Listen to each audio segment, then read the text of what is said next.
प्यारे दोस्तों, नमस्कार। मैं आनंद कुमार गुरुकुल आनंद एकेडमी के ऑनलाइन परिवार में आप सभी का स्वागत करता हूं।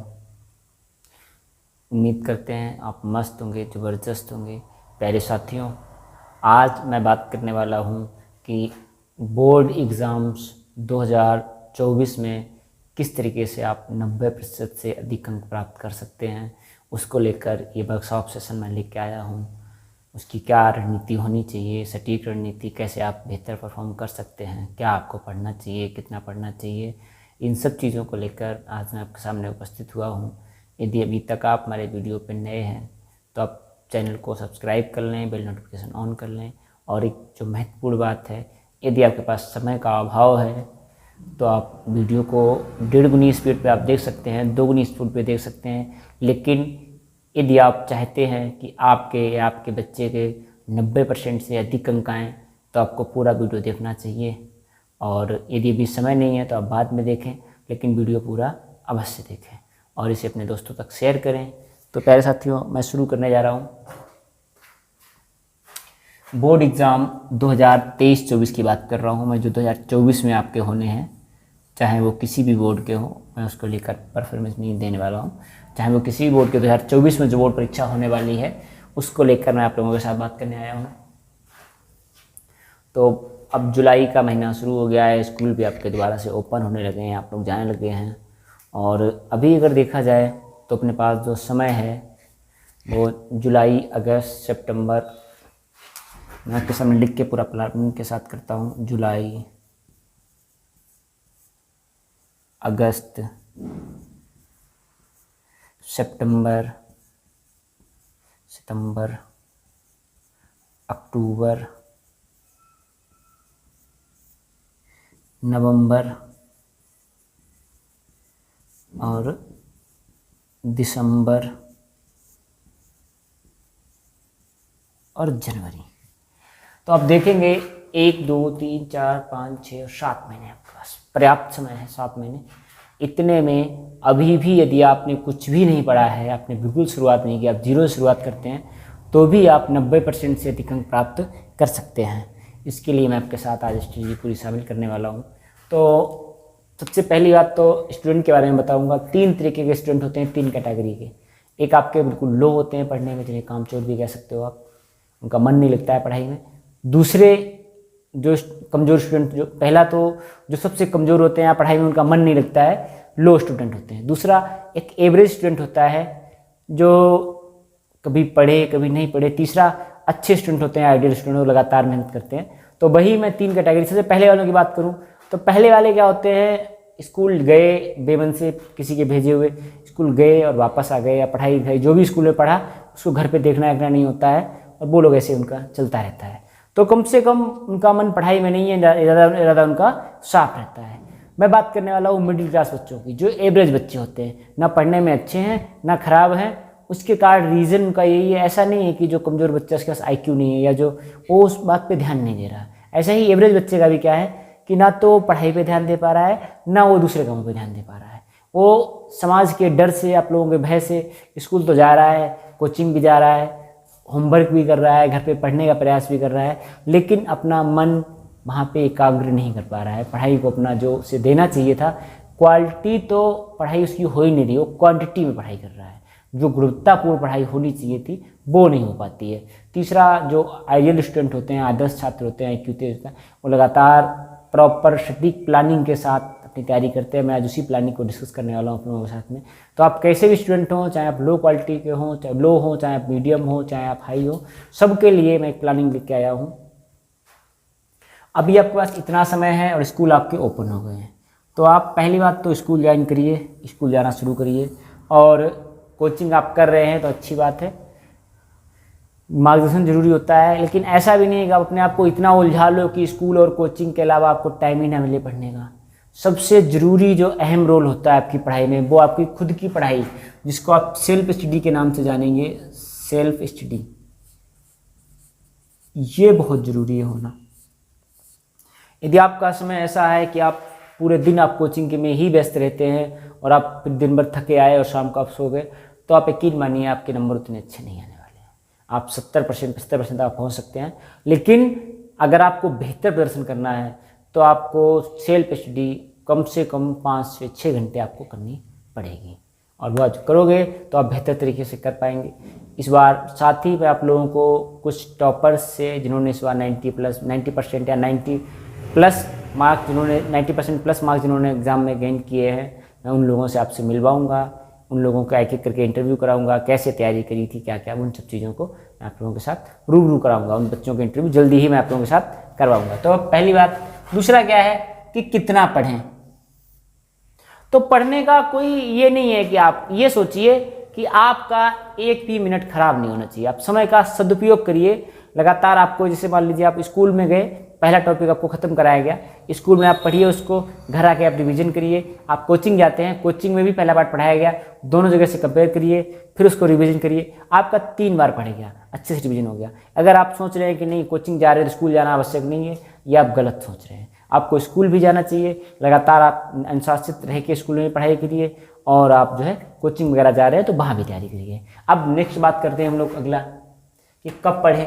पढ़ने का कोई समय नहीं होता है, लेकिन फिर भी मैं आप लोगों को प्रेफर करूँगा कि शाम को आप हो सके तो जल्दी सो जाइए, और सुबह आप 3 बजे या 4 बजे उठ के पढ़ाई कर सकते हैं। लेकिन ऐसा ज़रूरी नहीं है, जो मेरा मानना है मैं वो कह रहा हूँ। बाकी कभी भी आपका जब मन करे पढ़ने के लिए, जब आपका मन करता है आपको उसमें पढ़ना चाहिए। और कोई ऐसा नहीं है कि आप भारी भरकम टाइम टेबल बना लें, या आप मेरे से उम्मीद कर रहे हो कि मैं आपको टाइम टेबल बना के बताऊं कि इस तरीके से आपको पढ़ना है। ऐसा नहीं है।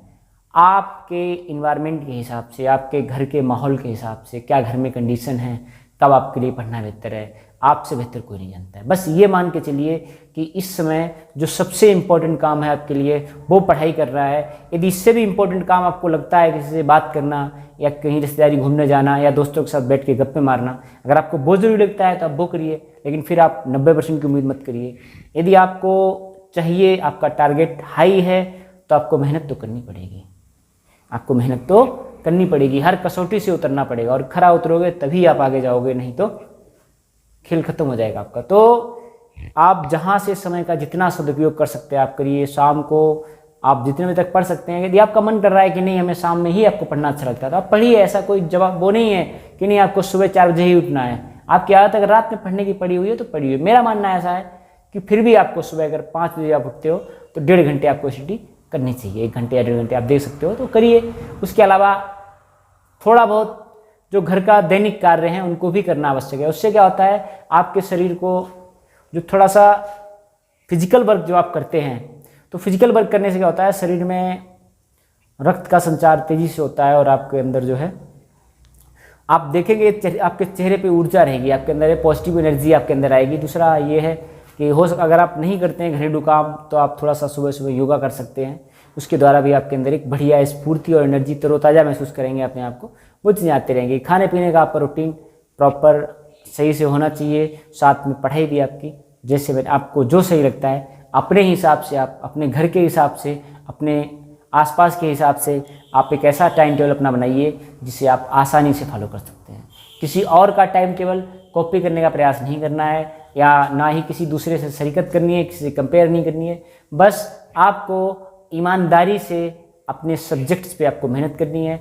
और उसके बाद एक बार आप जब कोर्स ख़त्म कर लेते हैं, 1 बार 2 बार, तो फिर आपको कब आपको अनसॉल्व पेपर लेने हैं, अनसॉल्व पेपर आपको सॉल्व करने हैं। उसके अलावा जो गेस्ट पेपर आते हैं एग्ज़ाम के लिए, क्या क्वेश्चन, क्योंकि यूपी बोर्ड का ऐसा पैटर्न है या अन्य बोर्ड भी है कि कुछ ईयर्स के क्वेश्चन ही लगातार रिपीट हो सकते हैं। चाहे वो यूपी बोर्ड हो, चाहे वो सीबीएसई बोर्ड हो, या इलाहाबाद, या आपका मध्य प्रदेश बोर्ड हो गया, या बिहार बोर्ड हो गया, जो भी है। आप देखोगे पिछले 5 ईयर अगर आप क्वेश्चन आए हुए एग्जाम में सारे हल कर लेते हैं तो आपका पेपर 90% से ऊपर आपका यहीं से निकल जाएगा। हर बार का लास्ट 5 ईयर आप उठा के देखोगे तो वहीं से आपका पूरा पेपर सेट हो जाता है। 1-2 क्वेश्चन ऐसे होते हैं जो कहीं ना कहीं आपको इनोवेटिव तरीके से आ सकते हैं। दूसरी बात, कैसे अपने आप को मजबूत करें। आपके कुछ सब्जेक्ट बहुत कमज़ोर होंगे, आपको मान लीजिए फिजिक्स समझ नहीं आती है, केमिस्ट्री समझ नहीं आती है, आपने पढ़ने का प्रयास कर रहे हैं, कोचिंग भी जा रहे हैं, फिर भी उतना बढ़िया रिस्पॉन्स आपको नहीं आ रहा है। दरअसल में आपने उस विषय को समय नहीं दिया है। आप उस पर मेहनत करिए, फिर भी चीज़ें समझ नहीं आ रही हैं। आजकल आपके पास सोशल मीडिया का इतना अच्छा माध्यम मौजूद है, आप यूट्यूब वगैरह से उस चीज़ के लिए प्रॉपर आप डालेंगे तो एक से एक बेहतरीन टीचर के कंटेंट आपके सामने निकल के आ जाएंगे। आप उनसे समझने का प्रयास करिए। फिर भी नहीं समझ आ रहा है तो सबसे इम्पोर्टेंट जो है वो आपको खुद से मेहनत करनी पड़ेगी। आप लगातार मेहनत करिए और इसके बाद आपको अनसॉल्व पेपर लेने हैं, जो भी उसमें लास्ट 3 ईयर के आए हुए क्वेश्चन है। पहले तो सॉल्व पेपर जो लास्ट 3 ईयर के हैं, कम से कम यदि आप 90% चाह रहे हो तो आपको लास्ट 5 साल के जितने भी प्रश्न बोर्ड परीक्षाओं में आए हुए हैं, चाहे वो बहुविकल्पी प्रश्न हो, चाहे वो लघु उत्तरीय हो, चाहे वो अति लघु उत्तरीय हो, आपको उनके लिए मेहनत करनी पड़ेगी। आप नोट्स बनाइए, जितने भी बहुविकल्पी आए उन सबको एक साथ आपको उतारिए, एक पेज में आप कॉपी में नोट करिए। जितने भी लघु उत्तरीय प्रश्न आए उन सबको अलग नोट करिए, जितने भी अति लघु उत्तरीय प्रश्न आए उनको अलग नोट करिए। आप पाएंगे कि बहुत सारे प्रश्न, लगभग 30 से 35% प्रश्न हर साल रिपीट हो रहे हैं। वो आपको खुद ही आ जाएगा कि आपने 5 साल में कोई प्रश्न, मान लीजिए कूलाम का नियम है, 5 साल में 3 बार आपको मिल गया। मैं 12th की बात कर रहा हूँ।